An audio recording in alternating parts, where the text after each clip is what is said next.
Un autre mercenaire aux cheveux bleus nommé Chris savait que Loïs était bon. Mais il pensait qu'il n'y avait pas besoin de se précipiter. Il suggéra que les bandits se dispersent pacifiquement, sans effusion de sang ni cadavre, préservant ainsi la vie des deux camps. Mais les bandits se contentèrent de rire effrontément, ignorant complètement l'offre de Chris. Comprenant que parler est inutile, Chris, sans réfléchir, se précipite au combat.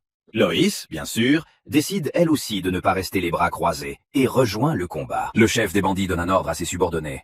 Capturez tous les mercenaires et tuez-les immédiatement. Entre-temps, les héros décident rapidement de se séparer et d'agir en fonction de la situation. Chris utilise habilement des pièges préparés à l'avance et élimine rapidement une partie des bandits. Il crée avec brio des pièges, même à partir d'objets improvisés, comme des boutons métalliques pointus. Il n'hésitait pas non plus à utiliser des substances toxiques pour renforcer l'effet. Chris a utilisé absolument tout ce qui lui tombait sous la main. Il ne devrait y avoir aucun survivant parmi les ennemis. Mais soudain, le chef du gang lui-même surgit des épais buissons, et le poison semble n'avoir eu aucun effet sur lui. Fou de rage, il tue Loïs et les autres, les exterminant sans pitié. Ce fou était incroyablement fort. Il puisait toute sa puissance dans un artefact mystérieux. Les artefacts sont des trésors magiques, capables de transformer des objets ordinaires en armes ou en armures, conférant à leur propriétaire un pouvoir incommensurable. La situation est désespérée, et il semble que le moment soit venu pour Chris de dire adieu à sa vie. Mais il n'a pas l'intention de se laisser mourir. Chris se battra jusqu'à son dernier souffle. Il serra les dents. Il n'allait certainement pas abandonner, même si ses chances étaient minces. Le bandit était d'une force effrayante. Ses attaques étaient fulgurantes et mortelles. D'un seul geste brusque, il tranche la main de Chris en une fraction de seconde. Le pauvre héros n'avait aucune chance face à cette montagne de muscles et de malice. Mais Chris ne voulait pas mourir ainsi, inutilement et les mains vides. Il décide d'emporter l'artefact ennemi avec lui, quoi qu'il arrive. Prenant appui sur ses pieds, Chris s'écrase contre une falaise abrupte, entraînant l'artefact avec lui. Il savait que si l'artefact était suffisamment endommagé, il cesserait de fonctionner. C'est pourquoi Chris l'avale, parce qu'à l'intérieur de lui, comme il l'a dit lui-même, il y a déjà beaucoup de merde. C'est ainsi que s'est terminée la vie de Chris, 39 ans, de façon tragique et héroïque. Mais soudain, après un instant, le héros reprend conscience, de façon inattendue. Et là, à sa grande surprise, il découvre que sa main droite est revenue à sa place. Il semblerait qu'il s'agisse du même rêve étrange, dans lequel, adolescent de 15 ans, il se retrouvait sur le champ de bataille. Dans ce cauchemar récurrent, il était toujours tué par le même coup fatal. Il essayait toujours d'esquiver, mais il n'y parvenait jamais. Mais cette fois, quelque chose a changé. Il a réussi à esquiver le coup. Pour la première fois de sa vie, Chris a réussi à esquiver, échappant ainsi à une mort certaine. Après cela, un étrange signe apparut devant ses yeux, indiquant qu'il avait reçu des points d'expérience. En se pinçant, il réalisa, ce n'était pas un rêve. Tout se passait bien réel. En entrant dans la caserne, Chris rencontra par hasard son ami d'enfance, Lind. Il baissa les yeux et aperçut une coupure familière sur la jambe de son ami. Dans sa vie antérieure, Lind a perdu sa jambe à cause de cette blessure apparemment mineure. Mais maintenant, dans cette nouvelle réalité, Chris ne permettra pas que cette tragédie se reproduise. Par chance, il réussit à trouver de l'herbe blanche rare, tout près de la caserne.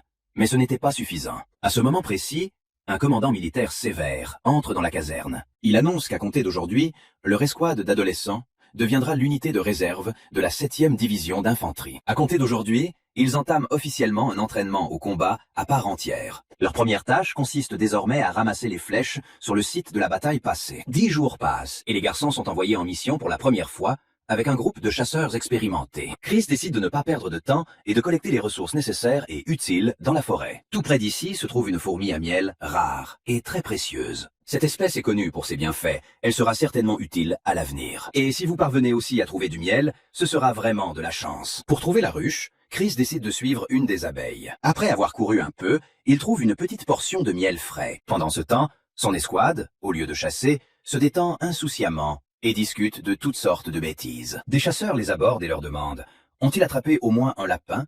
Puis Chris revient de la forêt, fatigué mais heureux. Il porte sur son dos un lourd sac rempli de lapins capturés. Dans son village natal, Chris a toujours été considéré comme le meilleur chasseur. Mais malgré cela, les sommes collectées restaient insuffisantes. Chris a attrapé 5 lapins pour chaque membre de l'équipe. Mais même cela n'a pas suffi à accomplir le plan. Si nous parvenons à attraper un cerf, cela compensera peut-être la pénurie. Accompagné de son équipe, Chris s'enfonce profondément dans la forêt pour chasser. Il décide d'utiliser l'herbe rouge Red Pole pour attirer les cerfs dans un piège préparé à l'avance.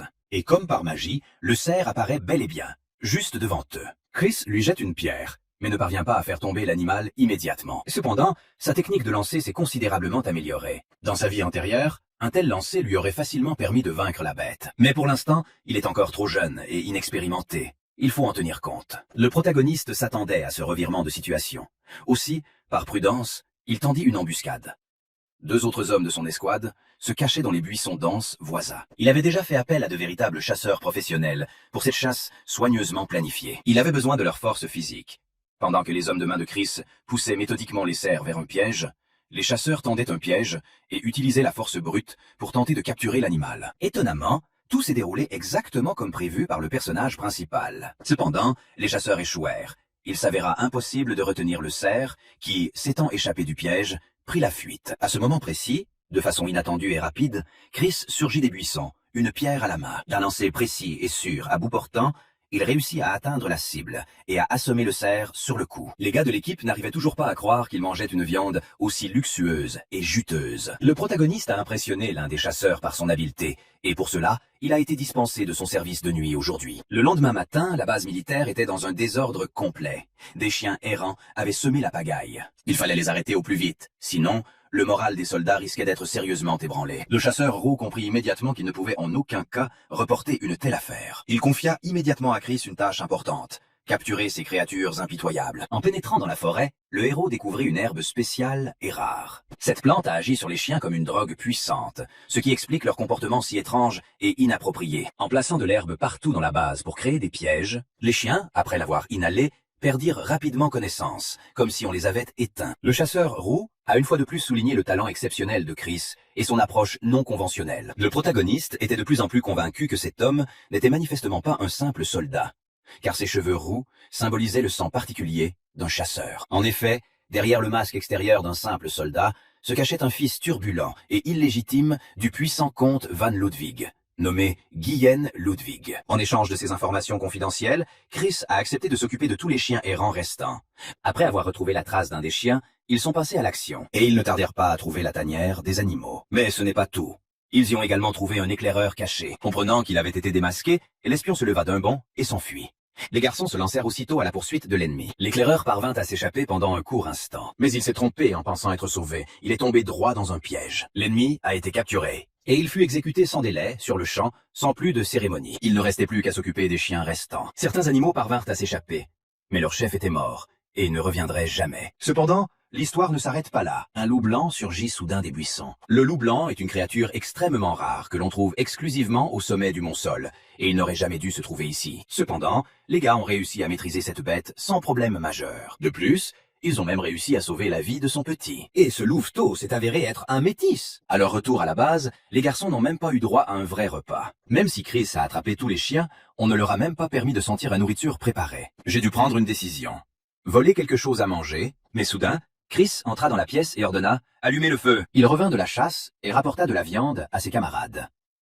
Le lendemain, le personnage principal nourrit soigneusement le louveteau. Il a même donné un nom au bébé, Pumpkin. À ce moment-là, une assemblée générale a été convoquée à la base. Au cours de la réunion, l'un des commandants a appelé Chris à sa rencontre. Il s'agissait du leader du siècle en personne et du chef du régiment d'infanterie, le commandant Kennery. C'est lui qui a nommé le protagoniste à la tête du Décurion, un détachement composé de 10 combattants. Tous les gars étaient complètement sous le choc de cette nouvelle inattendue. Bien que certains n'aient pas manifesté un enthousiasme particulier pour le nouveau commandant, et c'était compréhensible. Après tout, Chris était encore un adolescent. Pendant ce temps, le personnage principal et son escouade se rendirent dans la zone marécageuse. Là, il avait désespérément besoin d'une herbe en particulier. Cette herbe s'appelait la Vierge impure. Et elle serait certainement utile au héros par la suite. Après cela, Chris s'est rendu au commandant du régiment d'infanterie avec un rapport sur les résultats de la reconnaissance. Mais les gardes à l'entrée se contentèrent de rire moqueurs à son visage. L'individu n'a pas plaisanté avec eux et leur a immédiatement fait comprendre qui se tenait devant eux. L'un des commandants de Décurion, nommé Pédel, intervint dans la situation pour résoudre le conflit. Il a informé Chris que son groupe obtenait les meilleurs résultats parmi toutes les unités de reconnaissance. Le protagoniste a également demandé ce que fait généralement le chef d'un régiment d'infanterie. Pédel a révélé qu'il avait auparavant servi comme chevalier auprès du baron Ronald. Mais à cause de sa liaison avec la femme du baron, il a été rétrogradé. Et maintenant, accablé de désespoir, il se tourne souvent vers la bouteille. Et puis, une révélation frappa Chris. Il se souvint pourquoi le régiment d'infanterie avait péri dans sa vie antérieure. Le chef, désespéré, abandonna tout simplement ses hommes à leur sort. Il est impératif d'agir de toute urgence, sinon l'histoire se répétera. D'après les calculs précis du protagoniste, cet emplacement particulier constitue un point stratégique entre la 8e porte et son quartier général militaire. Et les voilà, ces grilles-là. Un plan a enfin pris forme dans l'esprit de Chris. Mais pour ce faire, il faut d'abord retourner à la base et emporter les peaux des chiens vaincus. À son retour au camp, il ne perdit pas de temps et se mit immédiatement au travail. Chris s'est mis à fabriquer des lances à partir de dagues et aussi des boucliers avec les peaux résistantes de chiens abattus. Et à partir de ce jour, un nouveau chapitre s'ouvre. Le personnage principal commence à entraîner personnellement sa propre escouade. Ils vont maintenant se préparer à la bataille féroce qui s'annonce et qui pourrait être décisive. Il restait cependant un dernier problème, et de taille, le commandant Kennery. C'est lui qui constituait la principale épine dans le pied et l'obstacle à la prospérité de tout le régiment d'infanterie. S'il est éliminé, il est fort possible qu'un nouveau commandant soit nommé à sa place. Peut-être Pédel. Mais Kennery avait ses propres hommes, et leur nombre était alarmant. Si vous le tuez tout simplement, Chris sera lui aussi condamné à une mort inévitable. Il reste cependant une autre solution non conventionnelle. Sauver le régiment sans effusion de sang. Chris rassemble en urgence toute son équipe, car ils doivent accomplir une mission dangereuse. Ils pénétrèrent clandestinement en territoire ennemi, où la moindre erreur pouvait coûter des vies. Une prudence maximale était donc de mise. En chemin, ils trouvèrent un fruit rare, appelé le chagrin de Euda.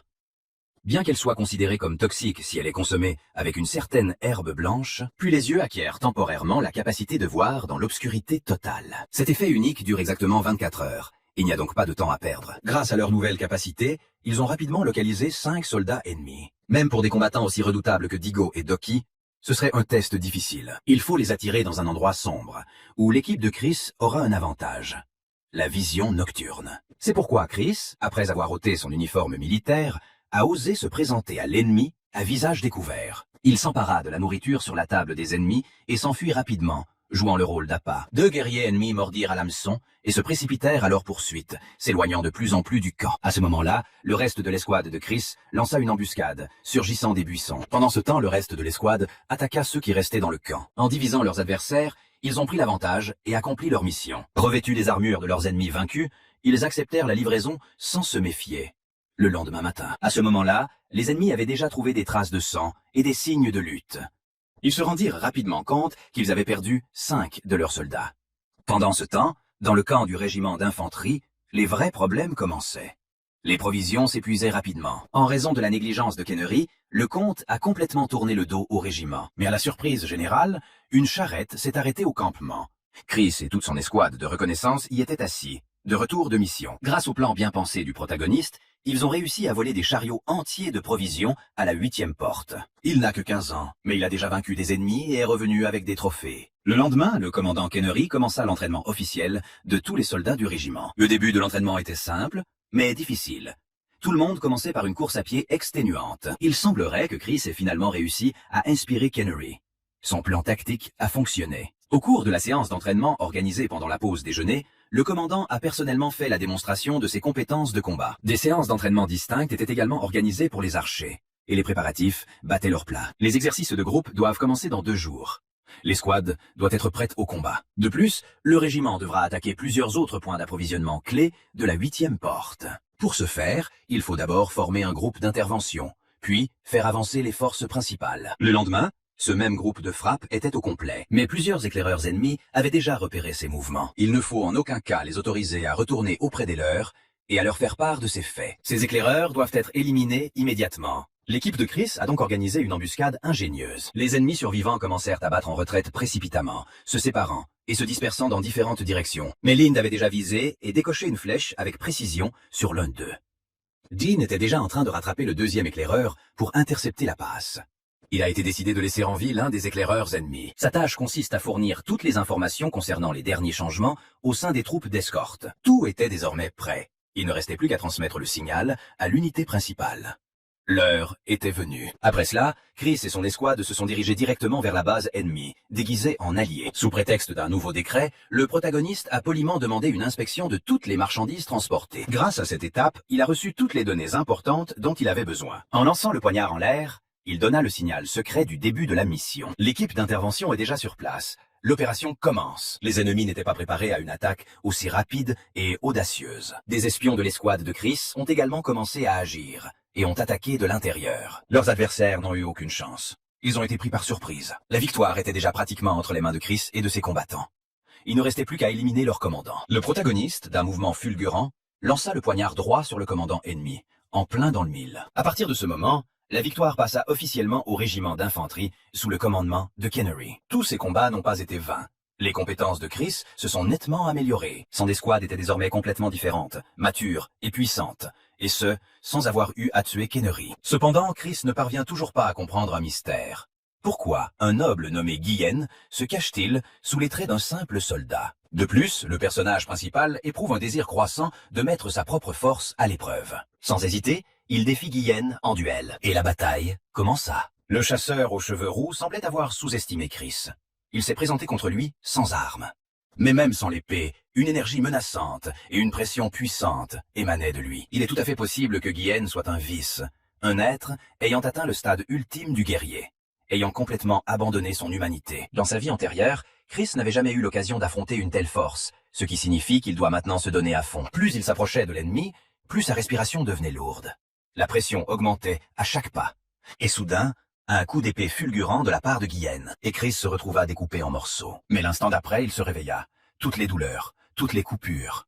Ce n'était qu'une illusion. Il n'a pas été blessé. Ce n'était qu'une hallucination, provoquée uniquement par l'aura de l'ennemi. Cet homme était tellement incroyablement fort que sa simple présence provoquait chez Chris une tension monstrueuse. Après une telle épreuve, il ne lui ferait pas de mal de prendre quelques jours de repos. Le lendemain, alors qu'il patrouillait les frontières, 2 soldats du détachement étaient de garde, comme à leur habitude. Mais soudain, surgis de nulle part, des hommes inconnus en cape apparurent et assommèrent silencieusement les 2 gardes. Ils les ont infectés avec une nouvelle malédiction des Viportes, un virus appelé le démon blanc. À ce moment-là, le personnage principal caressait paisiblement son animal de compagnie, Pumpkin. Soudain, les garçons revinrent au camp avec des nouvelles alarmantes. Une attaque contre 2 gardes. Chris sent que quelque chose cloche définitivement. Dans sa vie antérieure, la malédiction des 8 portes n'avait jamais atteint son escouade. Mais maintenant, tout a changé. Il doit comprendre ce qui se passe. Le démon blanc est une maladie terrible qui recouvre le corps de givre, après quoi la personne meurt. Des centaines de guérisseurs et de sorciers sont morts en tentant de trouver un remède à cette malédiction. Avec le temps, une solution fut trouvée. La substance principale de l'antidote était contenue dans la plante Dirty Maiden, que Chris avait récemment récoltée. Pour fabriquer ce médicament, il fallait faire bouillir cette plante dans l'eau. Ajouter ensuite des feuilles de bluegrass à la décoction obtenue pour en renforcer l'effet. L'un des soldats avait déjà commencé à se sentir mal.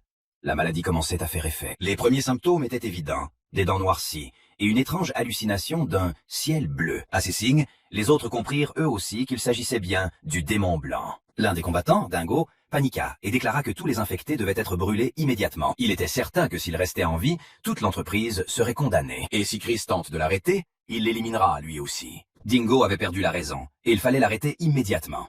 Tout le détachement se précipita sur lui. Ils sont parvenus à neutraliser leurs camarades, devenus fous. Le commandant Kennery entra dans la tente. Dingo, entre 2 sanglots et à bout de souffle, supplia Kennery de brûler tous les infectés. Il s'est avéré qu'il était devenu fou pour une raison.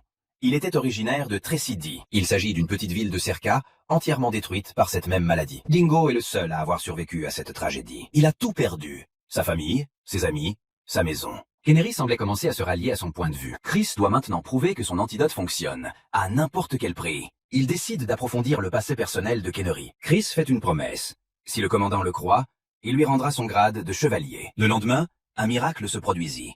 Tous les patients commencèrent à guérir. Ils ont même construit un véritable hôpital, où ils envoyaient désormais les personnes infectées provenant d'autres unités. Au bout de 3 jours, tous les patients étaient complètement guéris. Cela a permis de détourner l'attention et les soupçons des 8 portes, dissimulant ainsi leur implication dans la propagation de la malédiction. Les soldats de Chris ont incendié le wagon pour faire croire à la crémation des infectés.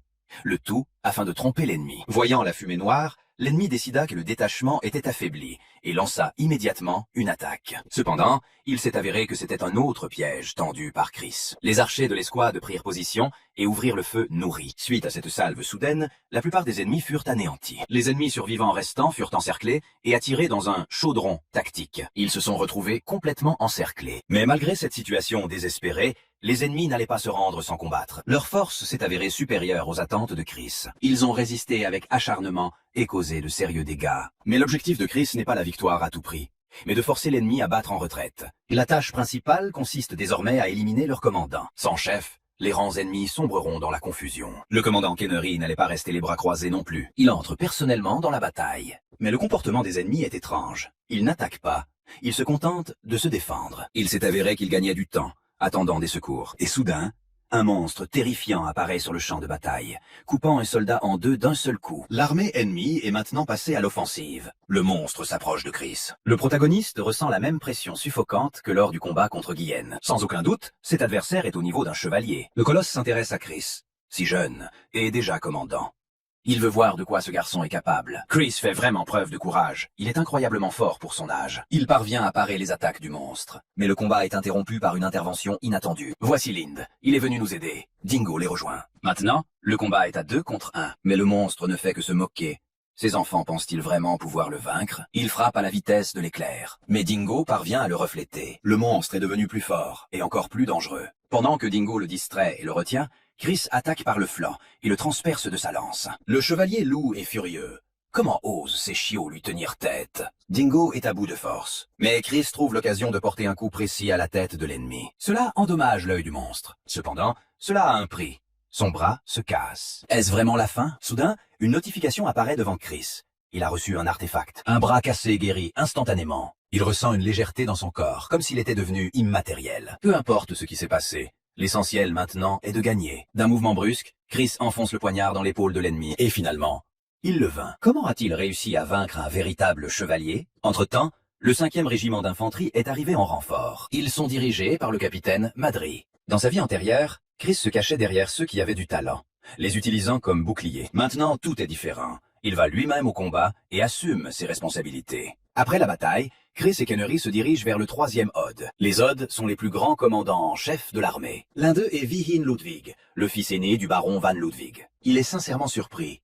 Le chevalier a été vaincu par un simple garçon. Il reconnaît également publiquement les mérites de l'ensemble du régiment d'infanterie. En récompense, Kennery est nommé commandant d'un détachement de 500 combattants. Et Chris reçoit son premier grade officiel, commandant d'un détachement de 100 soldats. Après que Ludwig eut personnellement placé les bretelles sur le personnage principal, l'atmosphère devint plus solennelle et tendue. Le héros lui raconta aussitôt tout ce qu'il savait sur les mystérieux combattants d'élite de l'escouade secrète appelée les 8 portes. D'après lui, il existe une forte probabilité que les ennemis aient l'intention d'utiliser cette escouade secrète pour l'assassinat perfide de Wihin Ludwig. Mais Chris, malgré cela, a déjà tout prévu à l'avance. Il a un plan précis pour mettre fin à cette guerre interminable, en seulement 2 jours. L'essence du plan est de mener une attaque rapide et soudaine contre les voies de transport les plus importantes du détachement des 8 portes.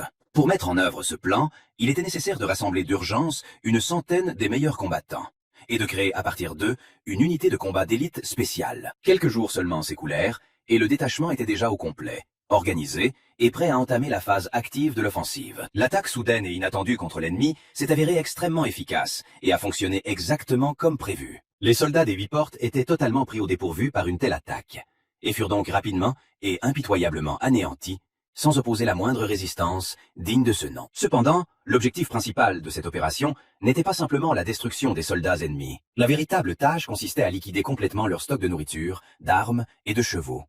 Pendant que les combats faisaient rage sur le front, Chris se trouvait à la base, où il tentait de percer le mystère d'un artefact étrange et mystérieux. Apparemment, le jour où il a affronté le chevalier loup, ses compétences ont atteint un point critique, et son corps a soudainement commencé à se transformer. Dans une vie antérieure, son fidèle ami Lois avait jadis réalisé un tour incroyable, presque impossible. D'un seul coup sec de son épée, Lois découpa la poutre de bois en de nombreux petits morceaux. Chris n'avait jamais même rêvé de répéter un tel geste dans cette vie-là. À l'époque, cela lui semblait hors de portée. Mais maintenant, dans cette nouvelle vie, il se sentait fortifié. Il pouvait vraiment le faire. Une fois son entraînement personnel terminé, le protagoniste commença également à entraîner ses subordonnés. La formation était axée sur le développement du travail d'équipe, de la coordination et des compétences tactiques. De plus, un combat crucial allait avoir lieu, au cours duquel Chris allait devoir montrer son meilleur visage. Le lendemain matin, toutes les armées étaient rassemblées et se faisaient déjà face, attendant le signal. Et ainsi, les ordres des commandants retentirent. « Attaquez, en avant, sans épargner l'ennemi !» Un véritable massacre commença. Le sang giclait de partout, des cris et des gémissements se faisaient entendre. Les combattants des 2 camps s'affrontaient sans pitié, se frappant et se transperçant le corps de longues lances. Lorsque de nouveaux soldats apparaissaient sur le champ de bataille, l'atmosphère changeait instantanément. Pendant ce temps, Chris ne perdait pas une seconde. il préparait son équipe à une offensive décisive. Les guerriers de Cercle perdaient clairement du terrain au combat. Ils commençaient à perdre du terrain. La différence de force entre les combattants des 8 portes et l'armée de Cercle était flagrante, même pour un œil non averti. Et soudain, l'équipe de Chris apparut sur le terrain. Les guerriers qu'il avait personnellement entraînés. Ils appartenaient à l'élite. On ne pouvait se permettre d'agir avec légèreté à leur égard. La plus grande prudence était de mise. Mais les soldats de Chris n'étaient pas des imbéciles. C'étaient de vrais combattants, aguerris par les batailles. Par son apparition percutante et opportune, Chris a réussi à changer radicalement le cours de cette bataille sanglante. Cependant, leurs adversaires n'allaient pas abandonner. Ils voulaient continuer à aller de l'avant. Cependant, les combattants des 8 portes commencèrent à tomber, les uns après les autres, perdant rapidement de la force. Il était déjà parfaitement clair qu'ils avaient perdu cette bataille une fois pour toutes. Les soldats ennemis restants commencèrent à battre en retraite dans la panique, perdant leur formation. C'était une victoire sans condition. Durant toute cette bataille sanglante, Chris a vu absolument tous les mouvements des ennemis. Comme au ralenti, dans sa vie antérieure, il n'aurait même pas pu rêver d'une chose pareille. Dans cette réalité, Chris n'est pas un lâche qui se cache dans le dos des autres, mais un véritable chef et un guerrier menant une armée au combat. De l'ensemble du groupe des 8 portes, seuls 12 hommes ont pu survivre et s'échapper. Les autres sont tombés.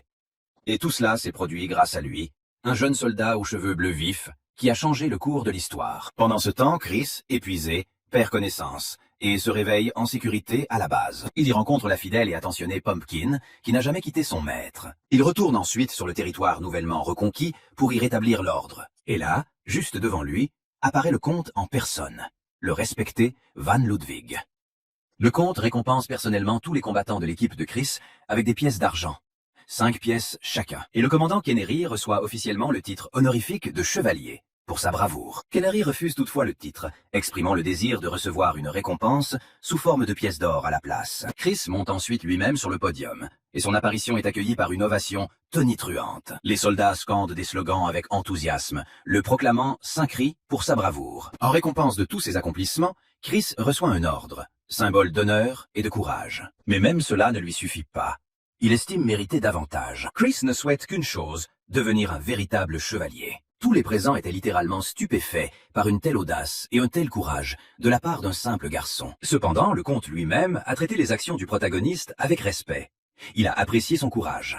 C'est à partir de ce moment précis que Chris fut officiellement nommé apprenti chevalier, sous le patronage personnel du comte lui-même. Plus tard, dans la soirée, dans l'atmosphère chaleureuse de la caserne, Chris décida de demander à Kennery pourquoi il avait refusé le titre de chevalier honoraire. Mais Kennery ne voulait visiblement pas en parler et a évité de répondre, laissant le héros perplexe. Le lendemain matin, Chris disposait d'une chambre individuelle séparée, mise à sa disposition directement dans la caserne. Il avait également une mission importante.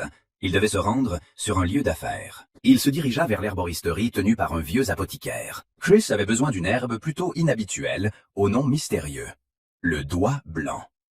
Ce n'est qu'après 15 longues années que cette plante a été officiellement reconnue comme l'élément principal permettant de révéler des capacités cachées. Mais pour le moment, il ne s'agit que d'une herbe peu connue qui n'intéresse pratiquement personne. Cependant, ayant conclu une affaire lucrative, Chris accepta de l'acheter mensuellement pour 5 pièces de cuivre. De retour à la caserne, il rencontra par hasard une de ses connaissances, le joyeux et bruyant Dingo. Dingo, ne cachant pas sa curiosité, demanda à Chris « Qu'est-ce qu'il essaie d'accomplir, au juste ?» Son ambition est-elle si grande qu'il souhaite devenir un véritable aristocrate? Mais l'objectif de Chris était bien plus élevé et ambitieux qu'un simple titre ou un classement.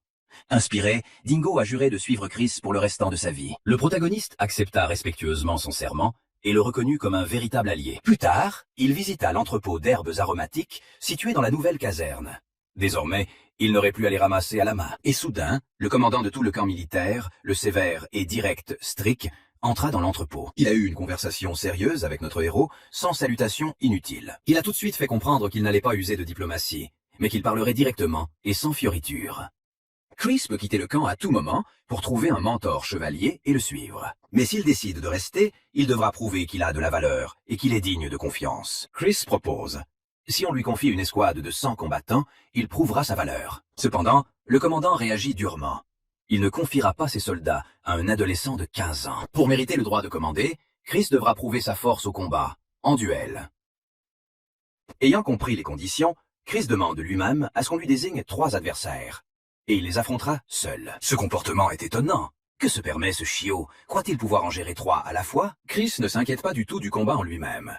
Il est davantage préoccupé par l'état de ses points de compétence. Et maintenant, le moment de vérité est arrivé. Le duel officiel commence. Le premier adversaire est Petlor. Bien qu'il n'ait jamais participé à de véritables batailles, il a remporté 10 duels d'affilée, sans en perdre un seul. La victoire est attribuée à celui qui désarme son adversaire ou le contraint à se rendre volontairement. Petlor décide d'attaquer le premier, avançant avec une poussée déterminée. Mais Chris esquive facilement le premier coup, comme s'il l'avait prédit à l'avance. Petlor frappe alors à nouveau, et Chris bloque une fois de plus l'attaque avec succès. D'un mouvement habile et précis, il déséquilibre son adversaire, le désarme et met fin au combat. À ce stade, la bataille est terminée. La victoire est incontestablement celle de Chris. Il a désormais accès à l'intégralité de l'entrepôt, rempli de médicaments et de potions rares. De retour à la caserne, le héros décide de se reposer et de prendre un bain relaxant. Il ajoute du Whitefinger à l'eau, ainsi que d'autres herbes qu'il a prises dans l'entrepôt. Ce mélange purifie l'eau et la transforme en une substance capable de modifier le corps et d'ouvrir la voie à l'énergie interne. Cependant, toute cette procédure exige du temps et de la patience. Elle durera une année entière, sans interruption. Chris se rend compte qu'il est encore trop faible. Il a besoin d'urgence d'améliorer ses compétences et ses capacités. Dans sa vie antérieure, il avait un mentor nommé Tekil, un guerrier sage et puissant. Chris le recherche à nouveau, mais depuis un mois entier, il n'a trouvé aucune trace de lui. Et puis un souvenir lui revient. Tekila avait une fille qui pourrait être la clé. Il a plusieurs hypothèses quant à l'identité de la fille de son mentor. L'une des options possibles s'est avérée être Ellis, une jeune fille qui travaille dans une taverne locale et qui attire l'attention de Chris. Soudain, comme par un coup du sort, c'est Tekil en personne, le mentor du passé, qui entre dans la taverne. Au même moment, un militaire grossier et ivre, qui ne connaissait visiblement aucune limite, commença à harceler Ellis. Tekila, sans perdre une seconde, s'approcha silencieusement et calmement de l'intrus. D'un geste rapide, il saisit l'insolent par la tête et le projeta littéralement le visage contre le plancher en bois. Après cela, il a déclaré que cet homme ne pourrait plus ouvrir la bouche et insulter les autres. Il apparaît donc clairement qu'Ellis est bien la fille du mentor légendaire. Après l'incident, Tekil se retourna calmement et quitta silencieusement la taverne sans dire un mot de plus. Et Chris, sans hésiter, décida de rester ici pour la nuit.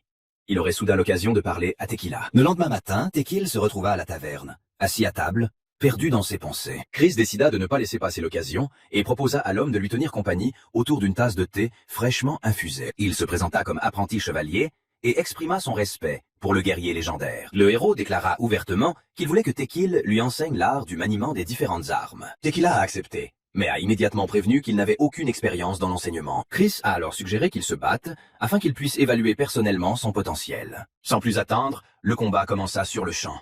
Le duel avait commencé. Tekila, sans la moindre hésitation, passa immédiatement à l'offensive contre son jeune adversaire. Chris parvient à réagir et bloque le premier coup, non sans difficulté. Cependant, il est projeté en arrière de plusieurs mètres.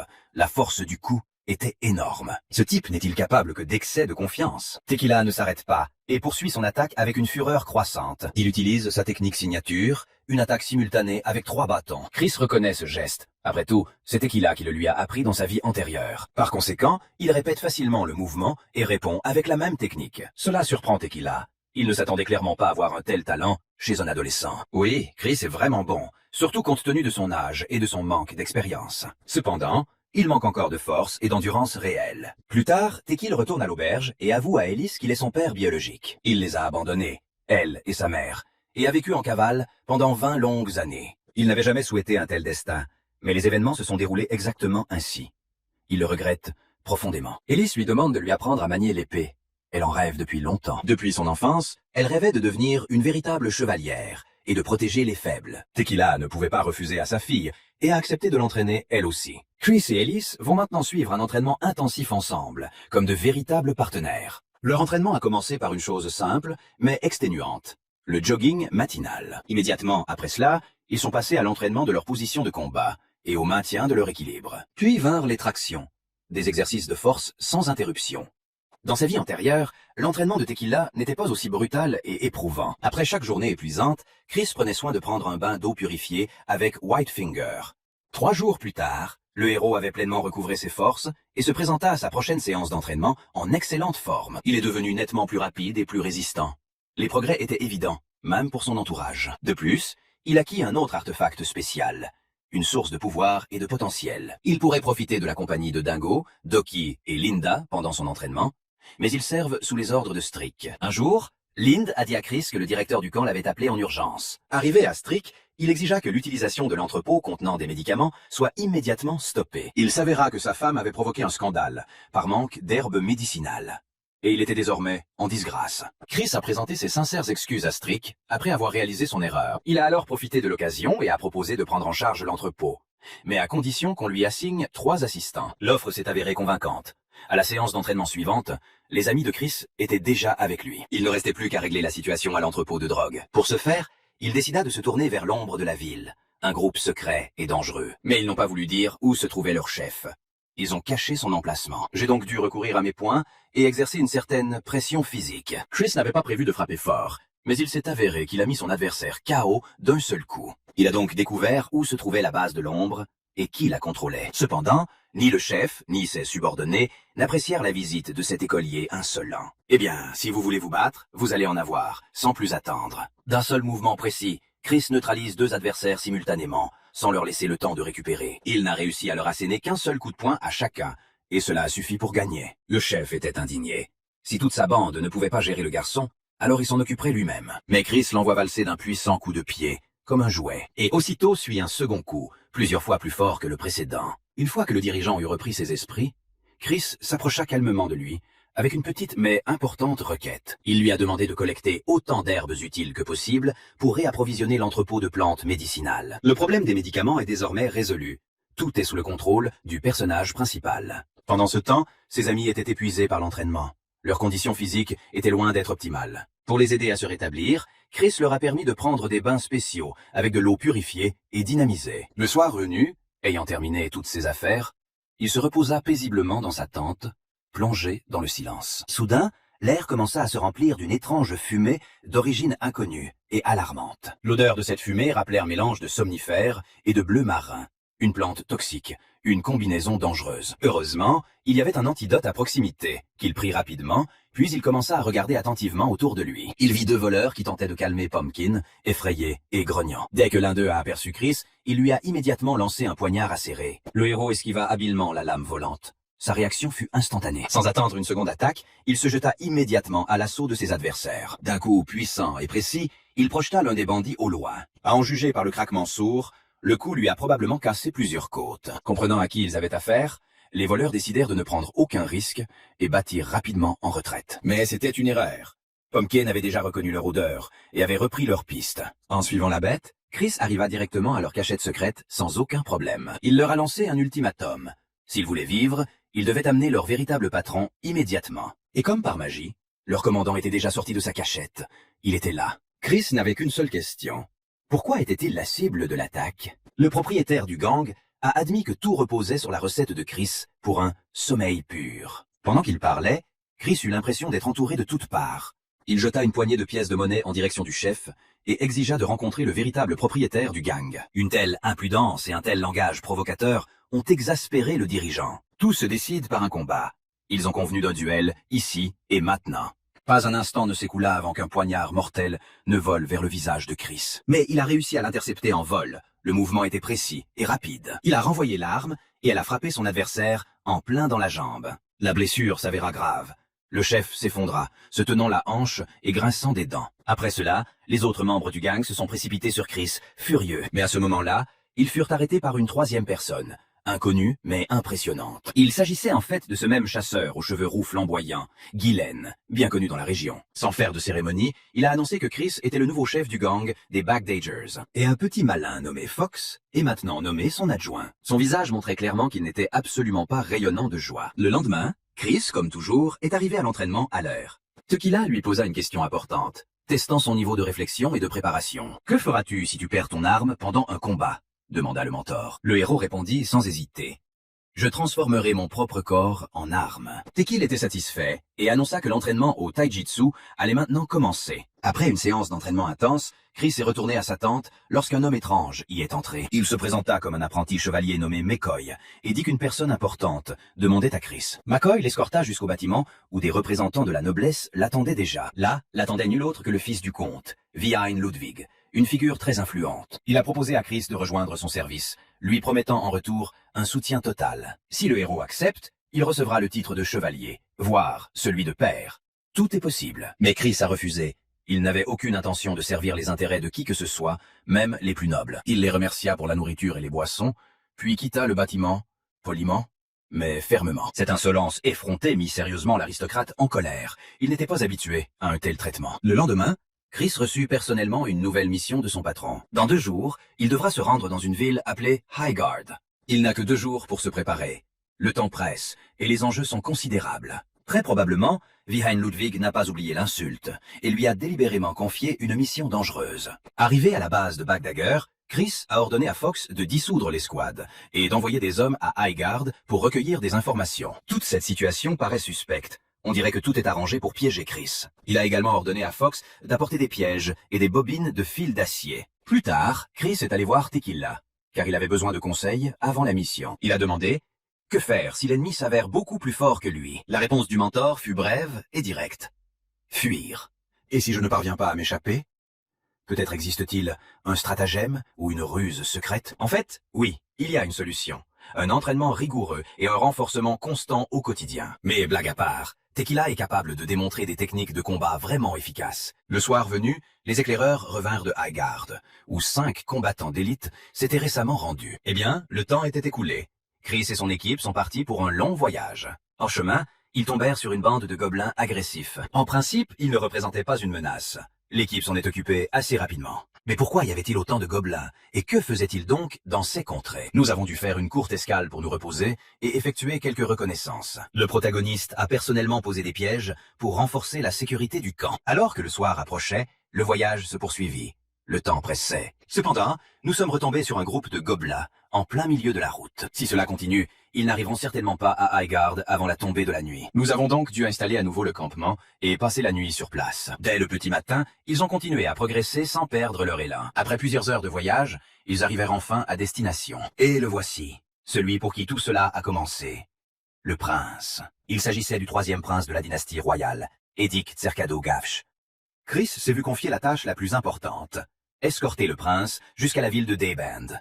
Ils se mirent en route, l'escorte et le prince lui-même en tête. Mais soudain, des bandits les attaquèrent surgissant du fourré. L'attaque fut inattendue et commença à une vitesse fulgurante. Les ennemis encerclaient tout le groupe. Il n'y avait aucune issue. Une bataille féroce pour la vie et la sécurité du prince s'engagea. Chris s'attendait à l'embuscade, mais il ne s'attendait pas à autant d'adversaires. Nous devons percer leur ligne le plus rapidement possible et continuer à protéger la cible. Utilisant une nouvelle technique que Tequil lui avait enseignée, il neutralisa rapidement plusieurs ennemis. Mais le plus important est de protéger le prince, quel qu'en soit le prix. Mince alors, le prince a été capturé et est retenu en otage. Chris visa contracta tout son corps et lança la lance avec une force incroyable. Une lance acérée transperça l'assaillant qui tenait le prince. Puis, utilisant une autre technique de son nouvel arsenal, il acheva l'ennemi sur le coup. Se rendant compte qu'il était trop dangereux de rester là, le protagoniste décida de battre en retraite. Il décida de s'échapper et de livrer seul le petit prince sain et sauf à des bêtes. Les bandits, sans se laisser distancer, se lancèrent à la poursuite de l'insaisissable Chris. Cependant, ils tombèrent rapidement dans les pièges que le héros avait prudemment tendus à l'avance. Malheureusement, cela ne suffit pas. Les ennemis survivants poursuivirent leur traque. C'est à ce moment précis que Pumpkin se dressa devant eux, furieuse et intrépide. Un tourbillon de feu jaillit de sa large gueule, brûlant tout sur son passage. De quelle espèce s'agit-il? Et comment est-elle devenue l'alliée de Chris? Grâce à l'intervention de Pumpkin, Chris et le prince ont réussi à échapper à leurs poursuivants. Mais ce n'était qu'une apparence au premier abord. 2 bandits avaient tout de même trouvé leur cachette. Pumpkin n'a eu à affronter qu'un seul adversaire. Le 2e et le 3e sont restés libres. Chris a retiré toute son armure lourde pour améliorer sa mobilité. Il voulait donner à ses adversaires au moins un infime espoir de succès. Mais un seul coup précis et puissant a largement suffi. Les bandits commencèrent aussitôt à battre en retraite. La peur dans leurs yeux était bien réelle. Comment cet homme, fatigué et avec un enfant dans les bras, peut-il conserver une force aussi monstrueuse? Une chose est claire, ses ennemis ne sont pas ses rivaux et ne le deviendront jamais. Chris est déjà devenu un véritable monstre au combat, dangereux, imparable, presque surnaturel. Il aurait volontiers capturé les bandits pour les interroger, mais laisser le prince seul était trop risqué.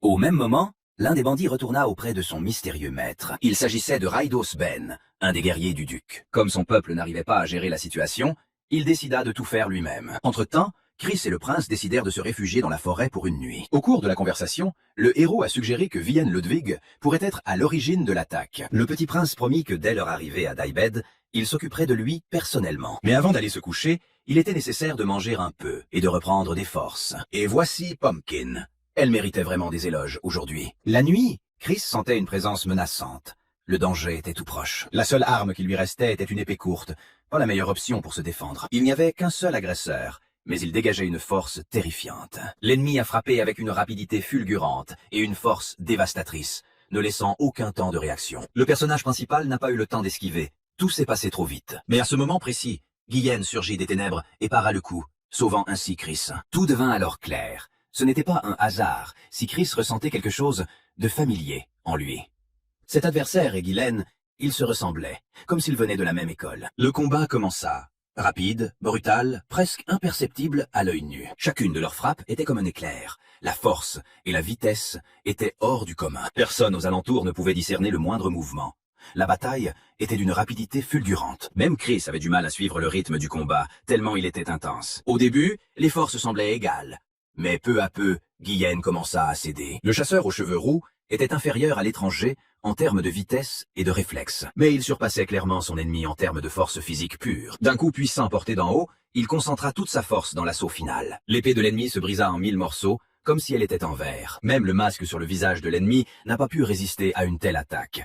Il s'est brisé en deux. Sans armes, l'ennemi ne put plus poursuivre le combat et battit en retraite précipitamment. Grâce à leurs efforts, le prince a survécu et a été conduit sain et sauf à Daybed. Le lendemain matin, Chris fut réveillé par les cris de McCoy qui l'appelait. À peine sorti, il s'est retrouvé menotté. Une arrestation sur ordre officiel. L'ordre fut signé personnellement par le comte Ludwig, et cela ne laissait aucun doute. Chris a été accusé d'avoir tenté d'assassiner le troisième prince de Serki. Il soupçonnait seulement l'implication du comte, mais maintenant, tout est devenu parfaitement clair. Le héros fut conduit sans plus tarder au bâtiment où devait se dérouler le procès. Le comte lui-même était déjà dans la salle d'audience, observant ce qui se passait. Viiné Ludwig prit la parole et commença à accuser publiquement Chris. Il a déclaré que Chris avait agi de concert avec les bandits et que tout avait été planifié à l'avance. Le héros aurait prétendument voulu sauver le prince uniquement pour améliorer son statut et obtenir une promotion. Très probablement, la vérité n'avait plus d'importance. Tout avait été arrangé à l'avance. Mais soudain, le troisième prince lui-même entra dans la salle. Edic Tserkado Gavch en personne. Il souhaitait également assister au prononcé de la sentence et régler l'affaire lui-même. Une fois assis, le prince n'a pas tardé à annoncer. Chris est innocent. Vian Ludwig n'apprécia pas du tout cela. Il était visiblement mécontent. Mais malgré son opinion personnelle, le comte devait néanmoins soutenir le prince dans sa décision sans hésitation. Immédiatement après la fin du procès, Chris et le prince se sont rendus dans une taverne locale accueillante. Il semblerait que ce jeune héros ait fait forte impression sur le prince, qui invita Chris à l'accompagner dans la capitale. Cependant, si notre héros s'y rendait maintenant, toutes ses chances d'obtenir reconnaissance et gloire au service militaire disparaîtraient tout simplement. Chris se tourna donc vers le prince avec une requête. Lui accorder exactement 3 ans. Et pendant ce temps, il s'emparerait du premier bastion de la 8e porte. Heureusement, le prince accepta cette proposition, et toutes les difficultés finirent par se résoudre avec succès. Mais malgré cela, Chris n'avait que de nouveaux problèmes. Ils s'accumulaient littéralement les uns après les autres. Si Guyane n'était pas apparu à ce moment précis, notre personnage principal serait très probablement déjà mort. Prenant conscience de cela, Chris réalisa qu'il devait devenir encore plus fort, plus rapide et plus résistant. Cependant, il avait décidé pour l'instant de se reposer un peu, de se détendre et d'aller à la taverne avec ses fidèles amis. Ce soir-là, Ellie admit qu'elle avait déjà choisi son arme. Elle voulait prendre une élégante rapière. À cela, Doki fit remarquer avec scepticisme que la rapière était trop lourde pour la jeune fille et ne lui conviendrait guère. Ellie était sûre du contraire et, souriante, lui proposa un concours. Qui pouvait boire le plus? Au final, c'est Ellie qui s'est imposée comme la gagnante inattendue de cette compétition. Après 3 mois d'entraînement intensif et éprouvant, Chris commença enfin à ressentir du mana dans son corps. Il a finalement réussi. Il peut maintenant commencer à étudier Wise et devenir beaucoup plus fort. Mais pour maîtriser pleinement Wise, la simple détection du mana ne suffit pas. Une méthode spéciale, appelée la Tour des Neufs, est nécessaire. Pour maîtriser cette méthode complexe, Chris a trouvé le spécialiste idéal. Une personne possédant des connaissances approfondies. Il s'est avéré qu'il s'agissait de Sick Million, un scientifique du Central Shed qui étudie toutes les pratiques de Wise. Puisque c'était le prince qui avait envoyé cet homme, le patron a immédiatement accordé à Chris des vacances bien méritées. La simple capacité à percevoir le mana n'est que la première étape sur le long chemin de la maîtrise de l'art de Vise. Pour maîtriser pleinement Wise, il faut passer par 2 étapes principales.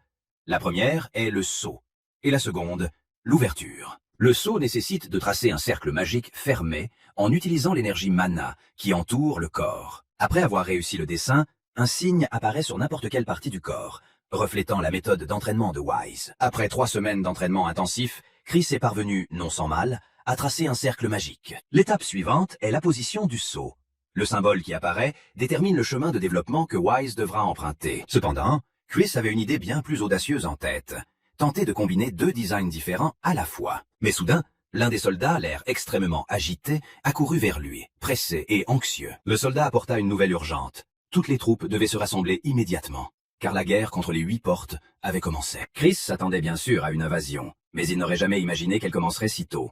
Lors de l'invasion surprise des 8 portes, 3 unités de reconnaissance de 100 hommes chacune furent complètement anéanties. La zone du triangle, sous le contrôle du comte Ludwig, resta inébranlable, contrairement aux autres territoires faibles. Les forces des 8 portes ont reçu l'ordre de raser tous les villages situés en dehors du territoire du triangle. Entre-temps, l'armée de Serki avait déjà été mobilisée et était pleinement préparée à l'action militaire. Le comte est monté en personne sur scène devant tous les soldats rassemblés pour s'adresser directement à eux. Sans plus tarder, il prononça une seule phrase. « L'ennemi doit être réduit en poussière, sans pitié. » Grâce à la ruse du renard, le protagoniste a pu découvrir l'emplacement exact des principales forces ennemies. Ayant reçu ces informations, Chris se rendit immédiatement auprès du comte Ludwig, avec une requête décisive et très importante. Il voulait qu'on lui fournisse exactement 100 cavaliers.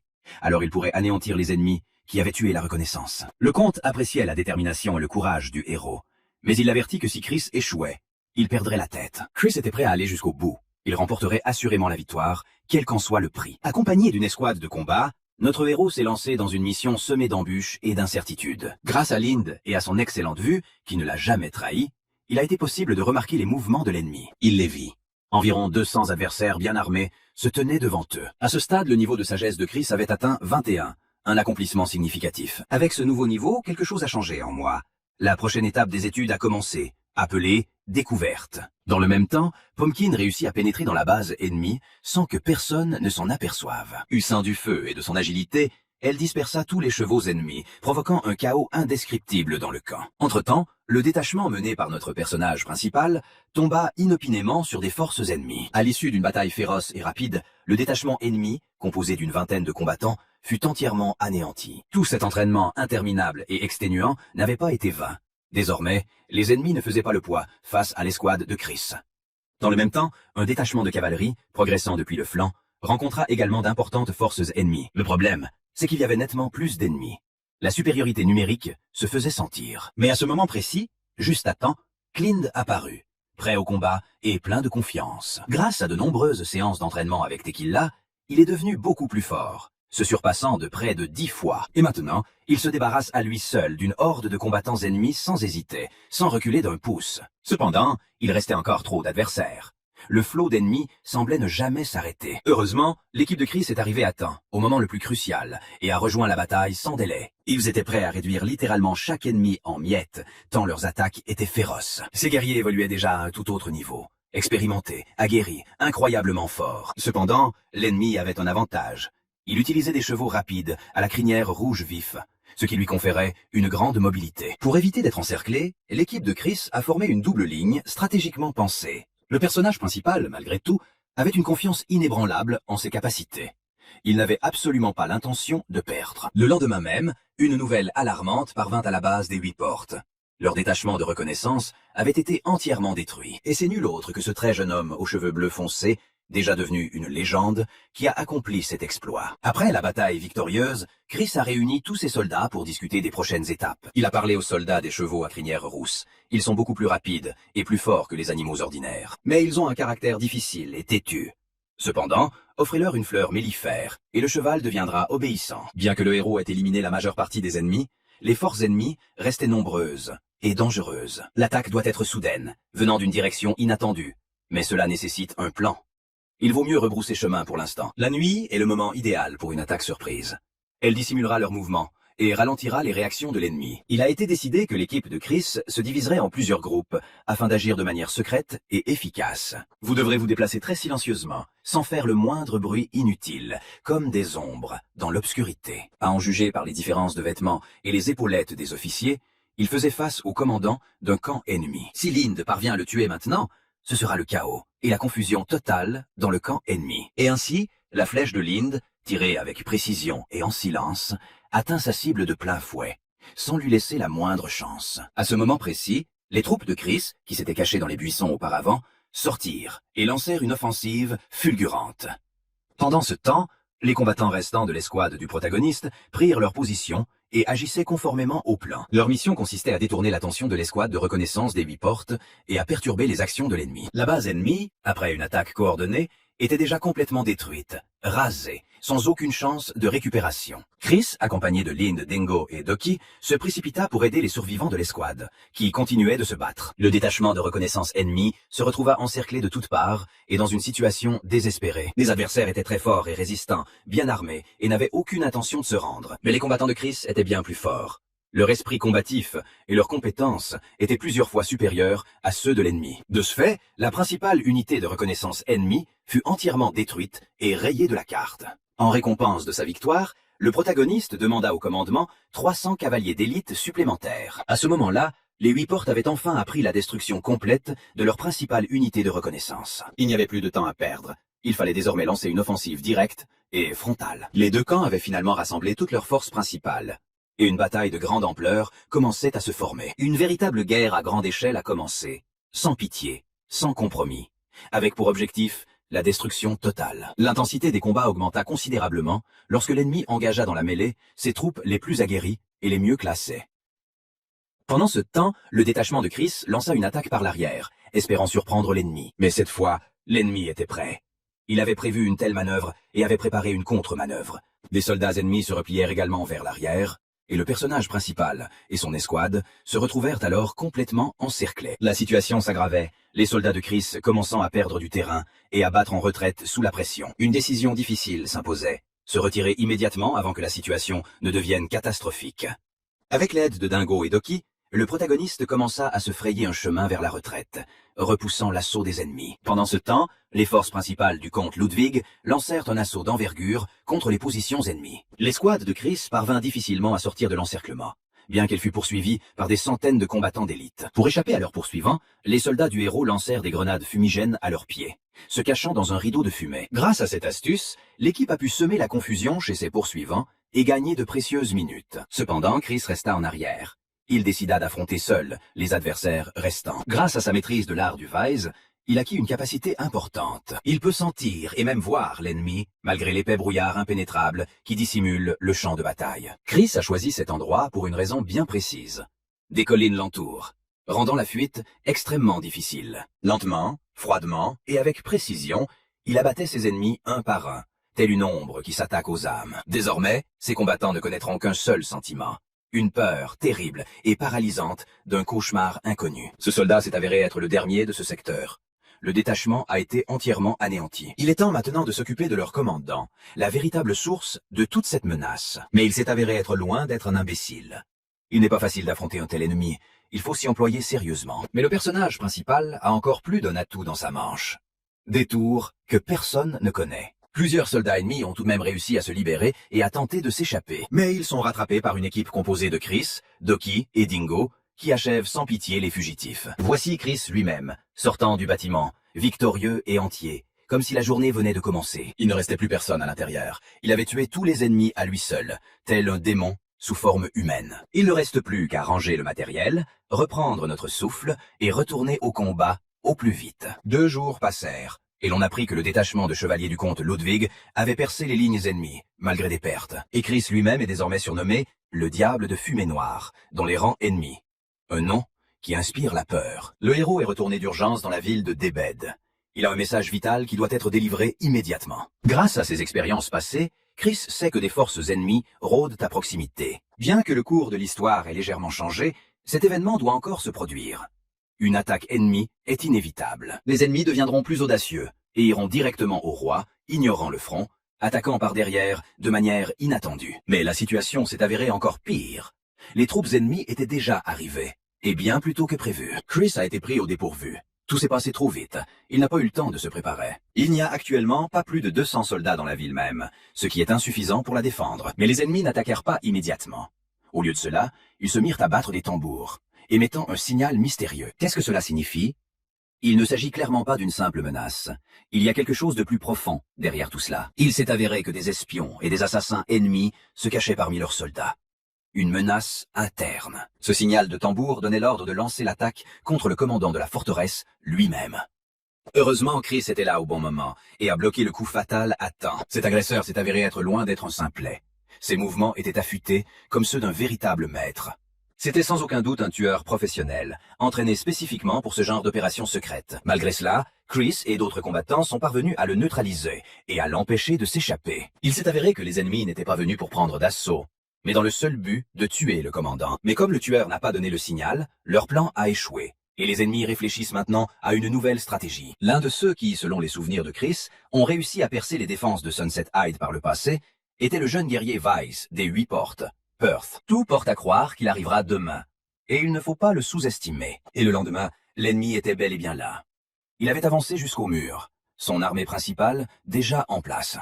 Chris et son équipe sont allés à leur rencontre pour négocier et connaître leurs intentions. Il proposa un duel. S'il perdait, la forteresse se rendrait sans qu'une seule effusion de sang ne soit versée. Ces soldats viennent de la ville de Vulve. Ils respectent l'honneur militaire et le héros compte bien s'en servir. Ils ne peuvent tout simplement pas refuser une telle offre. C'est leur code moral. Le premier à défier le duel fut un jeune écuyer nommé Naftal, fougueux et ambitieux. Son adversaire était dingo, silencieux, rapide et mortel. D'un seul coup de foudre, il coupa l'écuyer ennemi en deux. Une puissance incroyable. Ces combattants sont vraiment forts. Mais l'équipe de Chris est d'un autre niveau, d'une classe complètement différente. Le suivant à se porter volontaire fut le commandant du siècle, un guerrier nommé Foch, qui avait déjà beaucoup plus d'expérience. Mais lui aussi fut incapable d'opposer une résistance sérieuse. Dingo s'en débarrassa tout aussi facilement, et cela continua ainsi à chaque fois.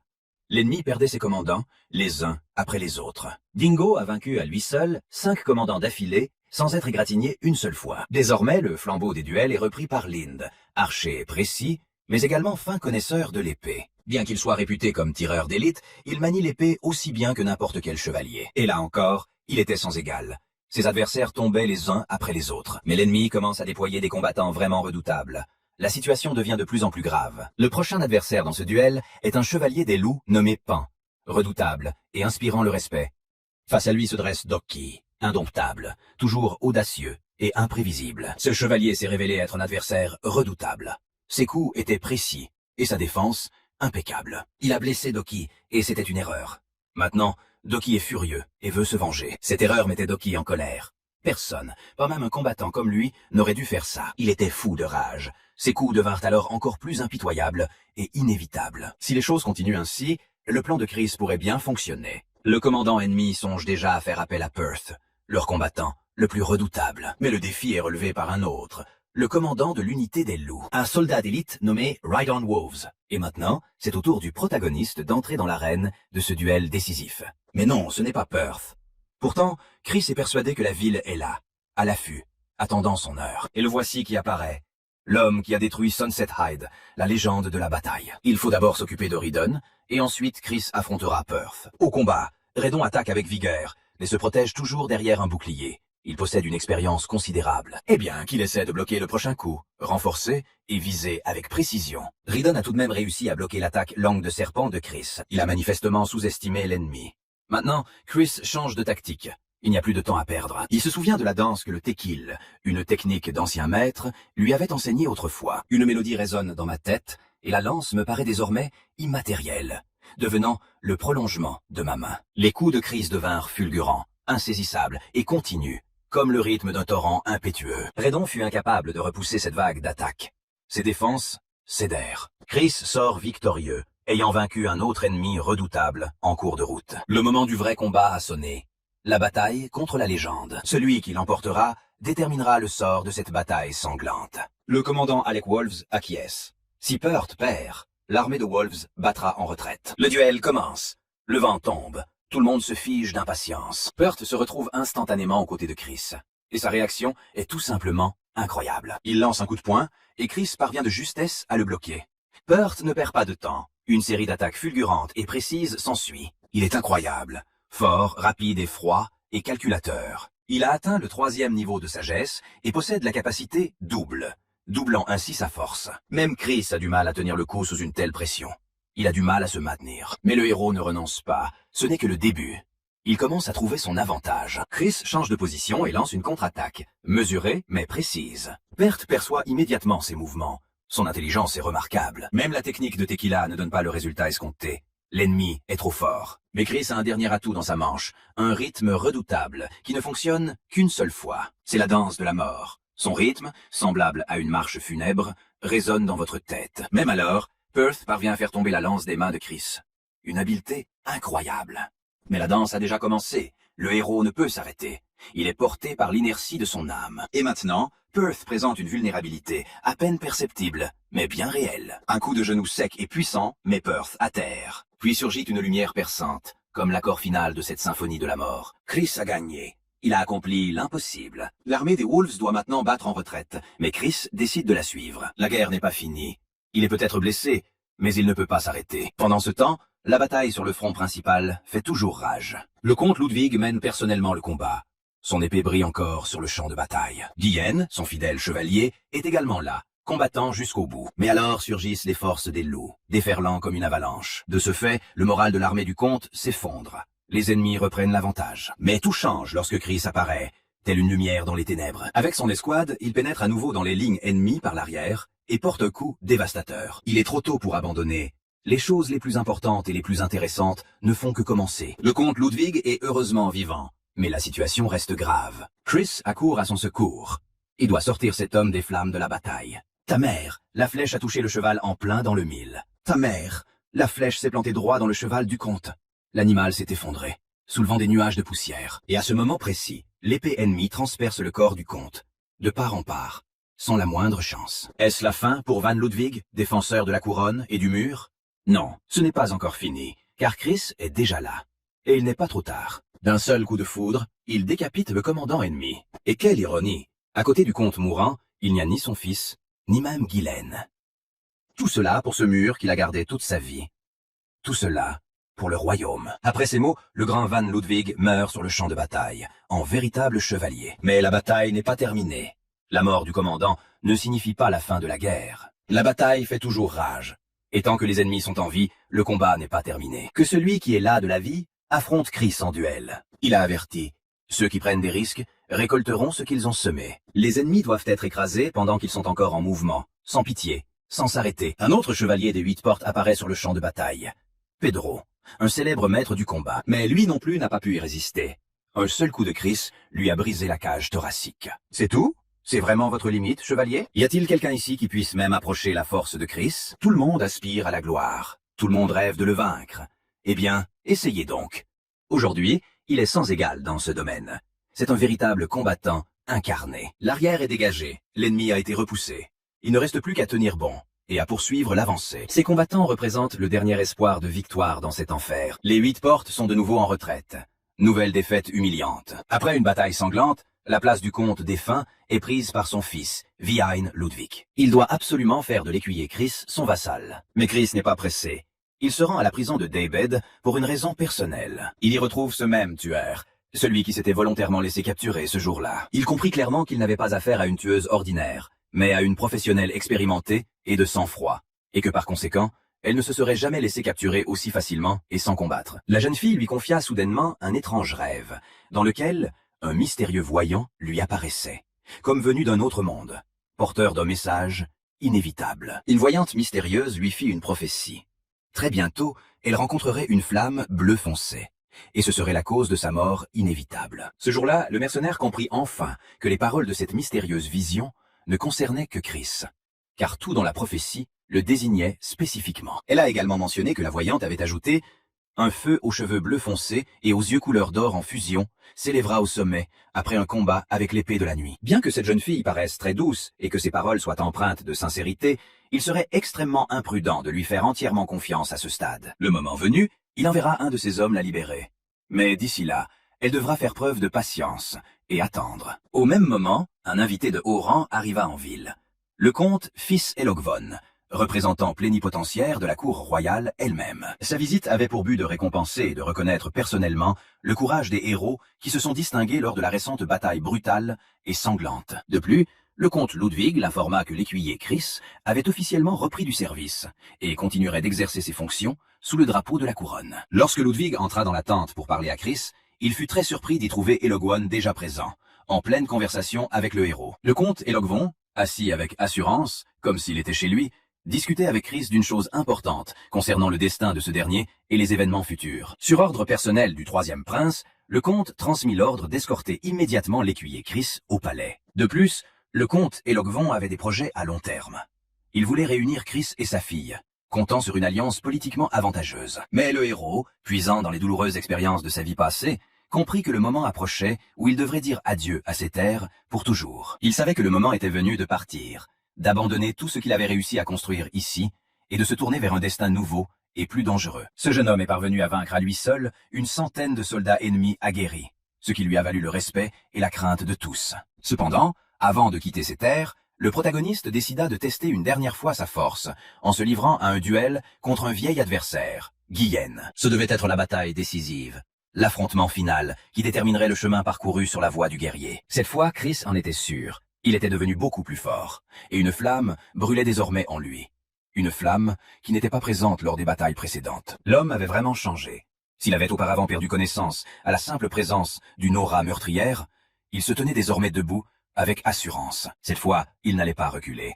Il était prêt pour une véritable bataille, un combat qui déterminerait qui il deviendrait vraiment. Une caravane chargée de marchandises inconnues, et manifestement précieuses, traverse lentement une forêt dense et sombre. Il est accompagné d'un groupe soudé de gardes, composé en grande partie de mercenaires aguerris au combat. Soudain, un inconnu apparaît sur la route de la caravane et exige que toutes les marchandises soient immédiatement déchargées de la charrette. Il s'avère que l'un des mercenaires était en réalité un espion, depuis tout ce temps, transmettant des informations importantes aux bandits. Cependant, les mercenaires restants ne vont pas céder la marchandise aussi facilement. Ils sont prêts à se battre jusqu'à la mort. L'un des combattants les plus courageux et les plus forts s'appelait Lois, et il était déjà prêt à en découdre avec ces voyous insolents.